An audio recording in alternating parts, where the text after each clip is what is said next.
tema molto importante, ma ci arriviamo fra un momento.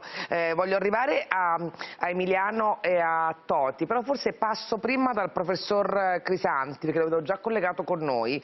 Perché? Perché oggi il professor Crisanti, che ormai conoscete tutti, nel senso che è stato il medico che ha gestito il focolaio di Vo Euganeo e dal quale ha tirato fuori dei dati molto interessanti, diciamo, per pensare a come mappare, a come gestire questo virus, e che adesso è consulente di Zaia sul Veneto e, come sapete, ha scelto una strada abbastanza diversa. Oggi lei però sul Sole 24 Ore scrive che nella fase 2, che pure ci deve essere, l'unica bussola deve essere la scienza. Lei sa meglio di me però, professore, che anche sulla scienza ormai ci sono polemiche, ormai insomma ci sono molti che dicono cose molto diverse tra di loro, gli scienziati, i medici, si fa fatica a prendere decisioni anche perché la scienza è divisa.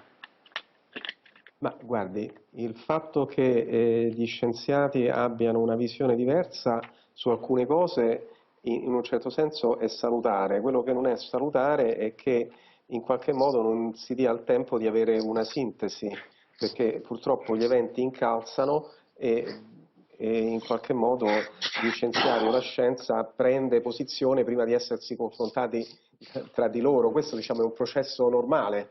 Scusi, ma nella sua visione, professore, tamponi più test sierologici possono essere la strada per arrivare a quella che viene definita questa patente immunitaria, cioè per darci la possibilità a tutti noi di riprendere una vita che non sarà mai la stessa di prima, lo continuiamo a dire, però insomma più o meno normale? Mi permetta di essere chiaro su questo argomento. I test immunologici sulla base dei dati a disposizione non possono essere usati sulla diagnosi.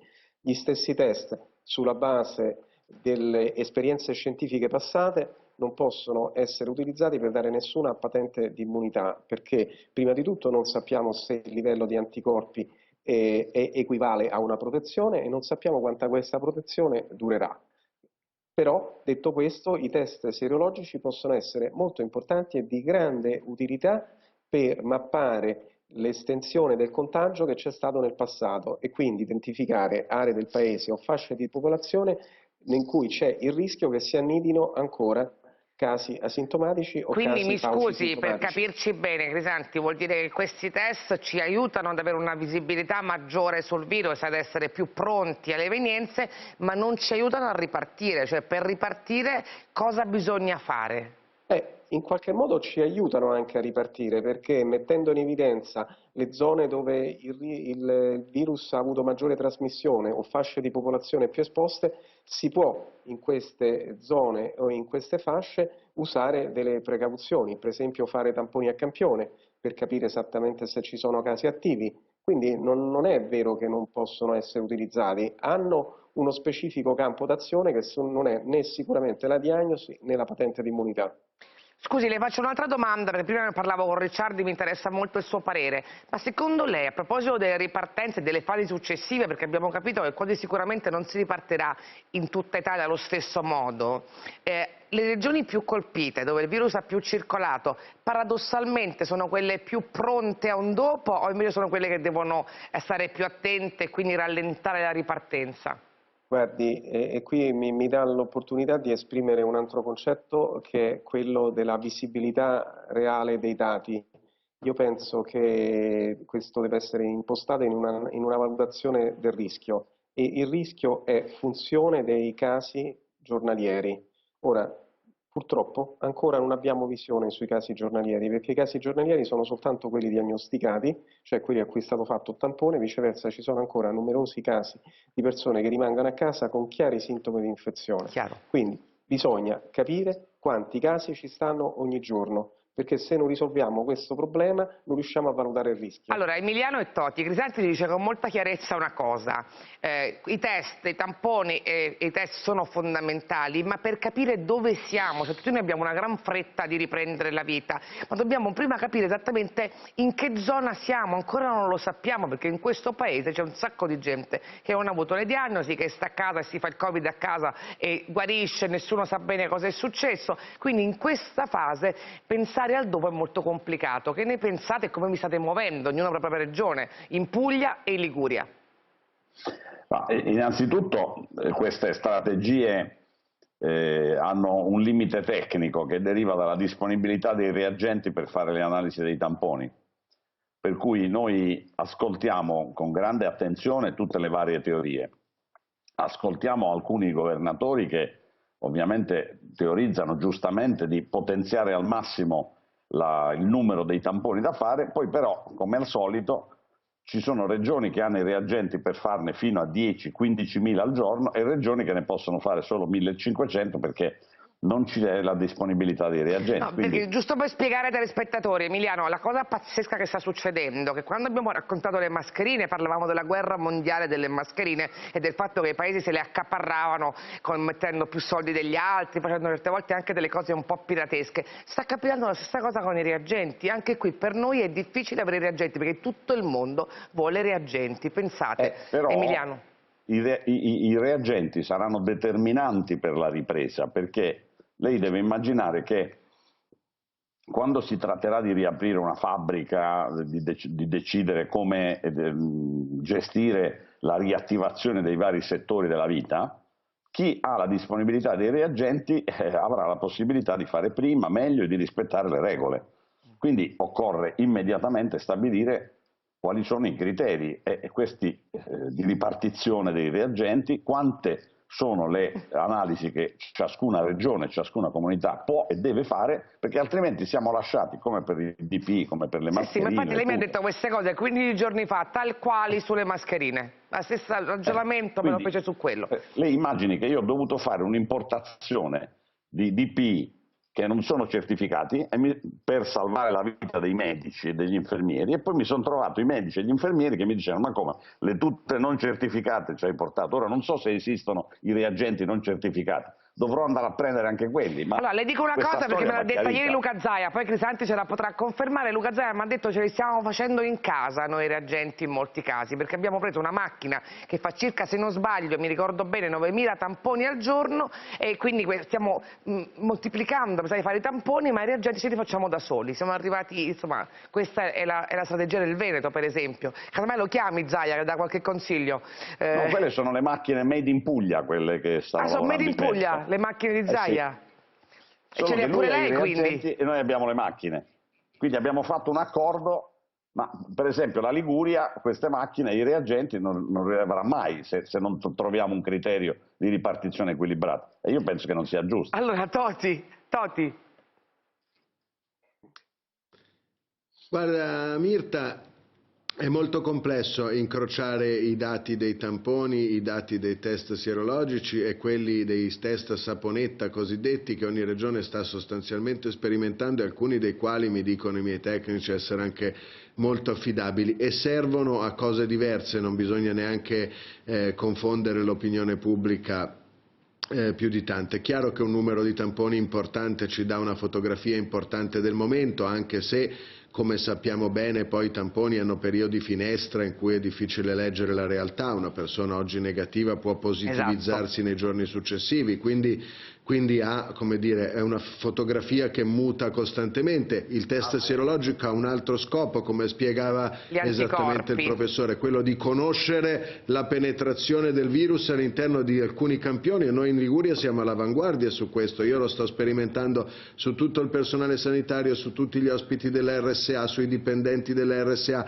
su campioni di cittadini provenienti per esempio dai donatori di sangue, che sono uno spaccato sociale che stiamo usando ad uso statistico per comprendere esattamente questo, e questo ci aiuta a prendere delle decisioni. Però io credo che ci siano sulla fase 2 due sostanziali indicatori che ovviamente non dipendono dai tamponi e dai test sierologici, o almeno in parte. Il primo sono le curve di utilizzo delle terapie intensive e delle medie intensità di cura. Quello è un dato, come dire, oggettivo e certo della realtà. Se calano i numeri delle terapie intensive, se calano i numeri dei malati, vuol dire che sostanzialmente sta calando il numero dei contagiati, perché nella legge dei grandi numeri è un'equazione è quasi un'identità, numero dei contagiati, numero di persone che finisce in ospedale, e io vedo che da noi sta sensibilmente calando, più lentamente di quanto vorrei, e sta sicuramente calando. Il secondo è che bisogna uscire dall'etica e dall'estetica del contagio zero prima di uscire di casa, e spiegare alla popolazione che noi usciremo di casa quando ci sarà un R di contagio 0,5, 0,4, 0,6, lo decideranno gli scienziati, non certo Toti che ci capisce poco, però a un certo punto noi metteremo il naso fuori di casa in un momento in cui il virus sarà ancora presente, e lo sarà per un lungo periodo di tempo, sia pure sporadicamente, meno in modo acuto di adesso, e quindi tutti quegli strumenti di distanza sociale, di autoprotezione che bisogna inculcare nella testa del cittadino in quanto lavoratore, in quanto papà e mamma, in quanto fratello e sorella, in quanto partecipante a una squadra di calcio. Occorre lavorare su questo, occorre lavorare sul fatto che le persone escano di casa e sappiano che se stanno a 2 metri da una persona allora, non scusatemi, hanno ovviamente... sì, questo è tutto meno, vero, cioè... dopodiché lo chiedo a Crisanti, poi arrivo anche da Ilaria e da Claudio Amendola. Per esempio, penso alle 4D lombarde, no? Le 4D lombarde, una è il distanziamento, dipende da noi, ci dobbiamo abituare, dobbiamo diventare più bravi in questo, ma le altre D dipendono da quello che accade a livello nazionale, dalle possibilità che abbiamo, perché già i dispositivi di sicurezza devono arrivarmi tutti i giorni, perché le mascherine vanno cambiate, e poi via via la diagnosi mi deve arrivare perché posso farmi il tampone o il test, insomma non sono cose che possiamo autogestire, no? Ma, guardi, si possono organizzare, Ilaria. Crisanti. Ma guardi, io penso che per esempio i dati sull'incidenza, cioè il numero dei casi giornalieri, si possono ottenere anche non necessariamente facendo i tamponi a tutti. Per esempio basterebbe avere un dato certo anche sulle persone che telefonano e accusano la sintomatologia. Io penso che a questo punto non c'è più nemmeno il problema della confusione con altre infezioni respiratorie, tipo per esempio l'influenza. Si stabilisse un metodo in cui si contano sia i contagi accertati con il tampone, sia quelli, chiamiamo, basati sulla sintomatologia. Questo sarebbe già un numero più attendibile che ci permetterebbe di dire, bene, stabiliamo una metrica, qual è il rischio accettabile sulla base dell'incidenza, cioè sul numero dei casi che abbiamo giornalieri. Quindi, perché questo, il numero dei casi giornalieri, è una funzione essenziale del rischio che corriamo. Allora, il rischio accettabile qual è?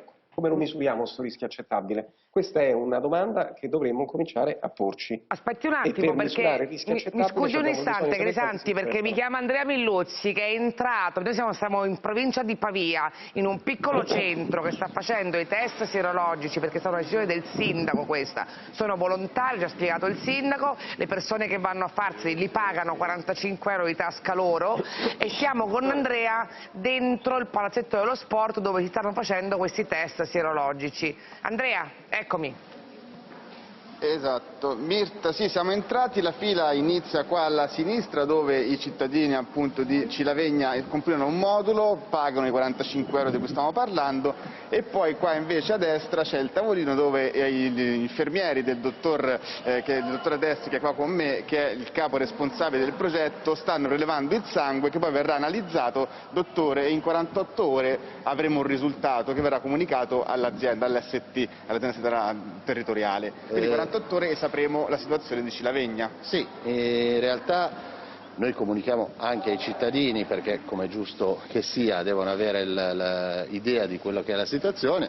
Noi abbiamo proposto alle AST della Lombardia, perché in realtà Cilavegna è uno dei posti dove stiamo lavorando, lavoriamo in provincia di Milano e in provincia di Brescia, e anzi sono contento che ci sia il governatore Toti, perché noi stiamo collaborando con l'Università di Genova e stiamo mettendo insieme i dati che il professor Bassetti sta già raccogliendo insieme ai nostri, e poi saranno loro ad elaborarli e a valutare quello che è l'impatto. Purtroppo la Regione Lombardia, a cui noi avevamo proposto un percorso semplice, cioè noi vi forniamo i dati dei pazienti che hanno le IgG positive, in modo che voi possiate testarli anche col tampone e poi fare le valutazioni che riterrete opportuno fare. Non abbiamo mai ricevuto risposta ai sindaci del territorio che continuano a richiederci che state facendo, perché il problema, a quanto ho capito io, è che vanno validati questi test, e finché non sono validati non abbiamo un'affidabilità totale. Allora, questo Certo, questo è un test in sierologia tradizionale, poi il professor Crisanti sarà sicuramente più in grado di me di darvi delle spiegazioni. La metodica si chiama Maglumi, io non sono un laboratorista quindi le dico quello che so, i dati che danno i produttori parlano del 95,6% di sensibilità e del 96% di specificità. Purtroppo più di questo non le so dire, le posso dire che da quello che abbiamo visto anche col professor Bassetti i risultati che escono dall'esame di laboratorio coincidono perfettamente con le informazioni anamnestiche che raccogliamo prima del prelievo, perché prima del prelievo indaghiamo se il paziente ha avuto contatti o se ha avuto sintomi. E devo dire che i dati di laboratorio coincidono con la storia. Voglio sentire Crisanti al volo, che poi devo salutarlo per capire lui cosa ne pensa, quanto sono affidabili, anche perché è bene che ci diciamo tutte le cose senza ipocrisie. Una delle cose che viene fuori dalla discussione oggi su molti giornali è che naturalmente sono anche un grande, colossale affare economico questi test, quindi c'è anche la paura che poi vengano proposti, perché per alcune aziende questo diventa un grande affare economico. C'è anche questo tema qui che aleggia. Crisanti? Guardi, io in qualche modo condivido l'approccio che ha appena sentito, nel senso che il test non viene utilizzato per fare la diagnosi, ma viene utilizzato semplicemente per identificare una popolazione di persone che dovrebbe essere successivamente sottoposta al test microbiologico, cioè al tampone. Se viene fatto in questo modo io non ho nessuna obiezione, come ho detto penso che sia assolutamente velleitario e senza nessuna base scientifica utilizzare questi test per fare diagnosi o per dare patenti di immunità.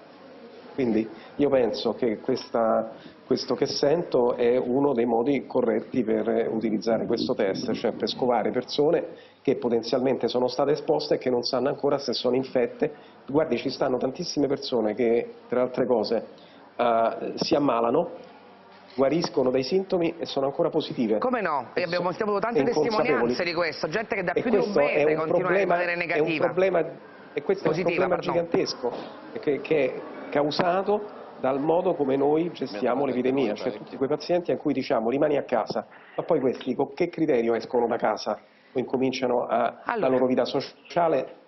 Questo è un ulteriore grande tema. Grazie professor Crisanti, ci vediamo molto presto, spero. Buon lavoro. Vado da Ilaria e poi da Claudio perché mi interessa capire insomma che idea ti sei fatta anche di questa fase 2, di questa gran